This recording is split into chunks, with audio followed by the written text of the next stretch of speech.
দর্শক, একটা খবর নিশ্চয়ই আপনারা শুনেছেন, সেটি সোশ্যাল মিডিয়ার কল্যাণে, এবং এটি নিয়ে ব্যাপকভাবে আলোচনা আছে। খবরটি রীতিমতো ভাইরাল হয়েছে। সেটি হচ্ছে হাসনাত আবদুল্লাহ, বৈষম্য বিরোধী ছাত্র আন্দোলনের অন্যতম নেতা।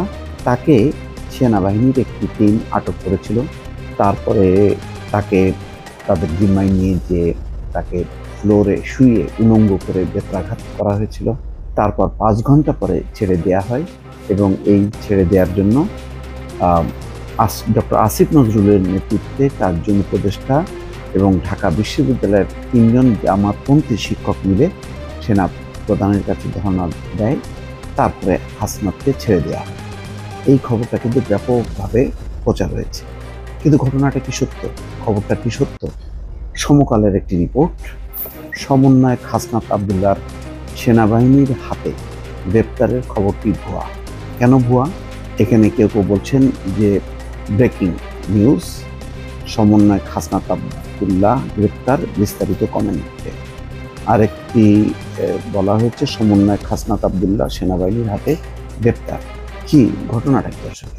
আমরা একটু শুনি যে রিপোর্টে কি বলা হচ্ছে। বলা হচ্ছে, বৈষম্য বিরোধী ছাত্র আন্দোলনের আহ্বায়ক হাসনাত আবদুল্লাহ সেনাবাহিনীর হাতে বৃহস্পতিবার সন্ধ্যায় গ্রেপ্তার হয়েছেন বলে দাবি করে সামাজিক যোগাযোগ মাধ্যমে প্রচার করা হয়। রিউমার স্ক্যানার টিমের অনুসন্ধানে বলা হচ্ছে এই খবরটি ভুয়া। নকিব আশরাফ নামে এক ব্যক্তি ফেসবুকে লিখেছেন, হাসনাতকে সন্ধ্যা 6টায় আটক করে ঢাকা সেনানিবাসে এনে দীর্ঘ 5 ঘন্টা পর ছেড়ে দেওয়া হয়েছে।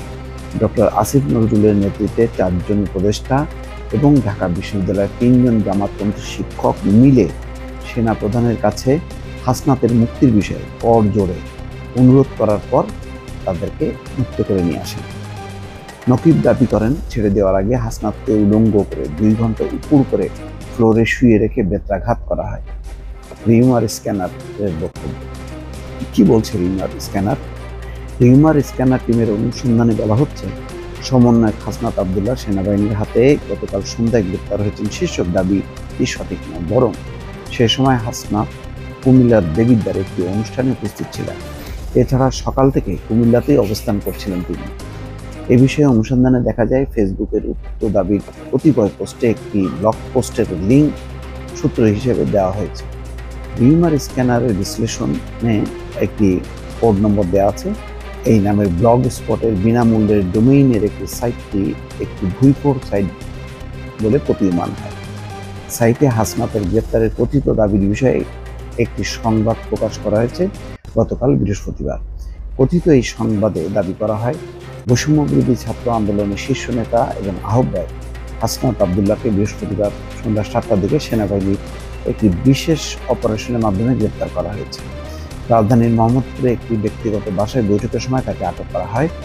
কথিত এই সংবাদে হাসনাতের গ্রেপ্তার হওয়ার খবর শুনে আন্দোলনকারীদের মধ্যে তীব্র প্রতিক্রিয়া দেখা গেছে বলে দাবি করা হয়েছে।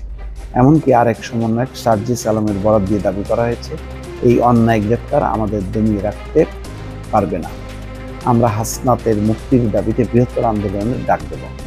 দাবিটির বিষয়ে অনুসন্ধানে কিওয়ার্ড সার্চ করে গণমাধ্যমে প্রকাশিত একাধিক প্রতিবেদন থেকে জানা যায়, বৃহস্পতিবার সন্ধ্যায় কুমিল্লার দেবিদ্বার উপজেলার সদরে একটি রেস্তোরাঁয় জাতীয় নাগরিক কমিটি আয়োজিত মত বিনিময় সভায় প্রধান অতিথি হিসেবে উপস্থিত ছিলেন হাসনাত আবদুল্লাহ।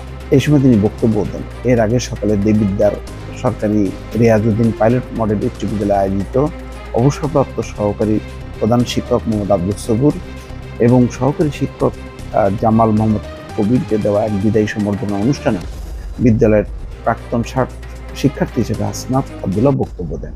দর্শক, একটা জিনিস প্রচার করা হচ্ছে যে হাসনাত আবদুল্লাহ সহ সার্জিস আলম, তাদের বক্তব্য, তাদের কর্মকাণ্ড সেনাবাহিনী পছন্দ করছে না। তাদের কথায় বার্তায় সেনাবাহিনীর অনেক জুনিয়র অফিসার অপমানিত হচ্ছে। সেসব কারণে সেনাবাহিনী ক্ষুব্ধ, এবং ক্ষুব্ধ হওয়ার এক প্রেক্ষিতে তাদের বিরুদ্ধে অপারেশন চালানো হয়, গ্রেপ্তার করা হয়, 5 ঘন্টা আটক করা হয়, তারপরে ফ্লোরে শুয়ে রেখে বেত্রাঘাত করা হয়।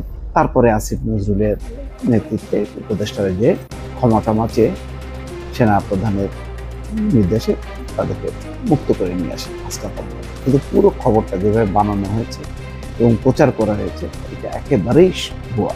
দর্শক, ভালো থাকবেন। আল্লাহ হাফেজ।